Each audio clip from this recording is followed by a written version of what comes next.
Hello guys, வணக்கம். This is Anbuseelan. இன்னைக்கு நம்ம என்ன பார்க்க போகிறோம் அப்படின்னா, ஸ்விங் ட்ரேடிங்க்கான பெஸ்ட்டான ஸ்டாக்ஸ் என்னென்ன அப்படிங்கிறத தான் என்டையராக இந்த வீடியோவில் பார்க்க போகிறோம். பிகினராக இருக்கிறீங்க அப்படின்னா இந்த வீடியோவை ஸ்கிப் பண்ணாமல் முழுமையாக பாருங்கள். எஜுகேஷன் பர்பஸ்க்காக என்னுடைய டெலகிராம் குரூப், வாட்ஸ்அப் குரூப்பில் இன்னும் விருப்பம் உள்ளவங்க டிஸ்கிரிப்ஷன் பாக்ஸில் லிங்க் கொடுத்துருக்கேன். அந்த லிங்க்கை பயன்பெற்று கொள்ளலாம். இப்போ நம்ம வீடியோக்குள்ளே போகலாம். ஸோ வீடியோ பார்க்குறதுக்கு முன்னாடி வீடியோவுக்கு கட்டாயமாக லைக் பண்ண மறந்துடாதீங்க. முதல்ல பார்க்கக்கூடிய ஸ்டாக் என்ன அப்படின்னு பார்த்தீங்க அப்படின்னா ஹிந்துஸ்தான் லிவர். இதை பொறுத்த மாட்டில் ஸோ தொடர்ந்து வீக்லி டைம் ஃப்ரேம்லேருந்து டே டைம் ஃப்ரேம் கன்வெர்ட் பண்ணுறேன். இங்கே நீங்கள் பார்த்துட்டீங்க அப்படின்னா உங்களுக்கு ஒரு தெளிவான ஒரு பிம்பம் இருக்கும், சரிங்களா? அப் ட்ரெண்டை நோக்கி போயிட்டுருக்கு. இங்கே ஒரு பிரேக் அவுட் நடந்திருக்கு. இது வரைக்கும் இல்லாத அளவுக்கு, சரிங்களா, ஒரு ஸ்லைட்லி ஒரு பிரேக் அவுட் லெவல் இங்கே நடந்திருக்கு. அதனால் இனி வரக்கூடிய மந்தில், சரிங்களா, நீங்கள் பார்த்துட்டீங்க அப்படின்னா 2835 மேலே போச்சு அப்படின்னா ஸ்ட்ராங் கன்ஃபர்மேஷன். கட்டாயமாக இதை உங்கள் வாட்ச் லிஸ்ட்டில் ஆட் பண்ணிடுங்க. ஏன் அப்படின்னா அடுத்தடுத்து ஹை லெவலை பிரேக் பண்ணும்போது நல்ல ஒரு ப்ராஃபிட் எப்போதுமே இருந்துகிட்டே இருக்கும், சரிங்களா? ஸோ நீங்கள் இங்கே பார்த்துட்டாலே தெரியும், சரிங்களா, இங்கே ஒரு மார்க், இங்கே ஒரு ஹை வச்சுருக்கும். ஸோ இந்த ஹையை பிரேக் பண்ணும்போது இங்கே ஒரு நல்ல ஒரு சிக்னல் கிடச்சிருக்கும், ப்ராஃபிட் இருந்திருக்கும், சரிங்களா? இந்த ஹையை பிரேக் பண்ணச்ச இங்கே ஒரு ப்ராஃபிட் கட்டாயமாக இருந்திருக்கு, சரிங்களா? இனி ஹோல்டிங் ப்ராசஸ்க்கே இந்த ஸ்டாக்கு நீங்கள் எடுத்துகிட்டு போகலாம். தொடர்ந்து பீக்கில் போகக்கூடிய ஸ்டாக். இரண்டாவதாக பார்க்கக்கூடிய ஸ்டாக் என்ன அப்படின்னு பார்த்தீங்கன்னா டிசிஎஸ். இதுவுமே ட்ரெண்டு பிரேக் அவுட் ஸ்டாக் தான். ஸோ வரக்கூடிய நாட்களில் 4596 மேலே போச்சு அப்படின்னா ஸ்ட்ராங் கன்ஃபர்மேஷன்.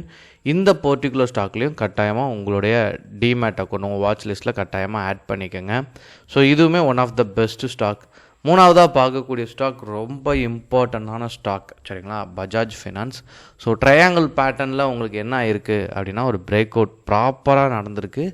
ஸோ அதனுடைய பீக்கும் அதை தொட ஆரம்பிச்சிருச்சு, சரிங்களா? ஸோ இதை ஹோல்டிங் ப்ராசஸ்க்கு தாராளமாக எடுத்துகிட்டு போகக்கூடிய ஸ்டாக் தான். ஷார்ட் டேர்ம் ட்ரேடிங் பண்ணுறீங்க இல்லை ஆப்ஷன் செல்லிங் பண்ணுறீங்க அப்படின்னா இது one of the most important stock. 1794 மேலே போச்சு அப்படின்னா ஸ்ட்ராங் கன்ஃபர்மேஷன் இந்த பர்டிகுலர் ஸ்டாக், சரிங்களா? ஸோ இதுவும் கட்டாயமாக உங்கள் வாட்ச் லிஸ்ட்டில் இருக்கக்கூடிய ஸ்டாக். அப்புறம் பார்த்துட்டிங்க அப்படின்னா நாலாவதாக பார்த்தீங்க அப்படின்னா டாக்டர் ரெட்டி. ஸோ இதுவுமே ஒரு பிரேக் அவுட் ஸ்டாக் தான். வரக்கூடிய நாட்களில் இதனுடைய ஹையை பொறுத்த மட்டும் 7117 மேலே போச்சு அப்படின்னா இது ஒரு ஸ்ட்ராங் கன்ஃபர்மேஷன்.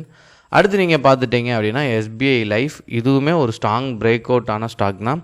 ஸோ இதுவுமே தொடர்ந்து உச்சத்தில் போயிட்டு இருக்கக்கூடிய ஸ்டாக் தான். ஸோ 1871 மேலே போச்சு அப்படின்னா ஒரு நல்ல ஒரு கன்ஃபர்மேஷனில் உள்ள ஸ்டாக் இதுவும், சரிங்களா? அப்புறம் நீங்கள் பார்த்துட்டீங்க அப்படின்னா கடைசியாக பார்க்கக்கூடிய ஸ்டாக் ஹெச்டிஎஃப்சி லைஃப்.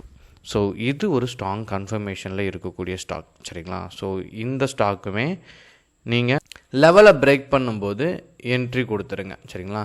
750 மேலே போச்சு அப்படின்னா ஸ்ட்ராங் கன்ஃபர்மேஷன். இன்னொரு முக்கியமான விஷயம், இப்போ நான் கொடுக்குற ஸ்டாக்ஸ் எல்லாமே பை என்ட்ரிக்கான ஸ்டாக்ஸ், சரிங்களா? செல் என்ட்ரி போகும்போது நியூஸை பேஸ் பண்ணி ட்ரேட் பண்ண கட்டாயமாக நீங்கள் கற்றுக்கணும். ஏன்னா பேட் நியூஸ் இருக்கும்போது தான் அதிகமான செல்லர் வருவாங்க. ட்ரெண்டை ஃபாலோ பண்ணி செல்லுக்கு ட்ரை பண்ணும்போது ஸ்கேல்பிங்கோ பண்ணுறது வந்து கொஞ்சம் நல்லாயிருக்கும், இன்ட்ராடே பண்ணுறதுக்கு நல்லாயிருக்கும். ஸ்விங் ட்ரேடிங் பண்ணுறதுலாம் ப்ராப்ளம் வரும், சரிங்களா? அதனால் பை சைடு இருக்கும்போது நெஃப்டி இப்போ இந்த ஸ்டாக் எல்லாமே எத்தனாம் தேதி பிரேக் அவுட் ஆக போகுது அப்படின்லாம் தெரியாது. ஸோ உங்களுக்கு ஒரு சின்ன டிப்ஸ் கொடுக்குறேன். இது ஒரு 10ஆம் தேதி பிரேக் அவுட் ஆகுது அப்படின்னா நெஃப்டி எப்படி ட்ராவல் ஆகிட்டுருக்குன்னு பாருங்கள். நெஃப்டி அப் ட்ரெண்டில் இருந்துச்சு அப்படின்னா இந்த 6 ஸ்டாக்கில் எந்த ஸ்டாக்கில் இந்த லெவலை பிரேக் அவுட் பண்ணதோ என்ட்ரி கொடுக்கலாம். டவுன் ட்ரெண்டில் போயிட்டுருக்கு நெஃப்டி அப்படின்னா, ஏன்னா இது நெஃப்டியை ரெப்ரசன்ட் பண்ணி தான் இந்த ஸ்டாக்ஸ் எல்லாமே இருக்குது, சரிங்களா? இந்த ஸ்டாக்ஸை வச்சு தான் நெஃப்டி ரெப்ரசன்ட் பண்ணி ட்ராவல் ஆகிட்டுருக்கு. ஸோ ரெண்டுமே இதை பேஸ் பண்ணி தான் இருக்குது. இது அதை நம்பி, அது இதை நம்பியிருக்கு.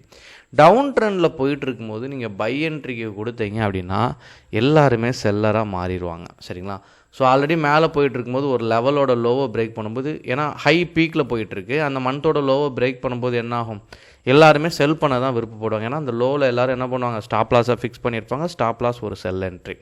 ஸோ எல்லோரும் செல் பண்ணும்போது செல்லிங் ப்ரெஷர் ஹெவியாக இருக்கும், லாஸ் ஃபேஸ் பண்ணுறதுக்கான பாசிபிலிட்டிஸ் இருக்கும். அதனால் ட்ரெண்டை ஃபாலோ பண்ணி ட்ரேட் பண்ணும்போது you will become a good trader. உங்களுக்கு எதுவும் டவுட் இருந்தாலும் கண்டிப்பாக கமெண்ட் பாக்ஸில் உங்களோட டவுட்டை தெரிவிங்க. Okay guys, thank you so much, பாய்.